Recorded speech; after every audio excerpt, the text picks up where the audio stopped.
Hey guys, this video is for anyone who bought a Nest Hello from Home Depot and got it early and need help installing it.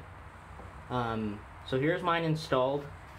I bought it from Home Depot and I guess they got it early ahead of the March 15th shipping date. The installation was pretty straightforward. I had a Ring Pro before this and I upgraded. And really it was a straight swap. The only difference was that I had to remove the 1 amp fuse holder that I had in line with the power on the Ring Pro. Now I'll show you the back of the Ring Pro. You can see the connection. It was the same thing on the Nest Hello. And I'm using an Elk TRG 244. It's a 24 volt AC transformer. Now here's that fuse holder I removed.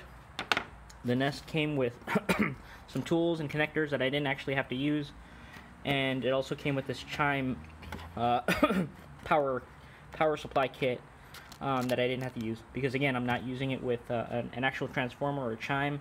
I'm just using it with a power thing and a transformer and my phone, so I don't actually have a chime. Alright, cool.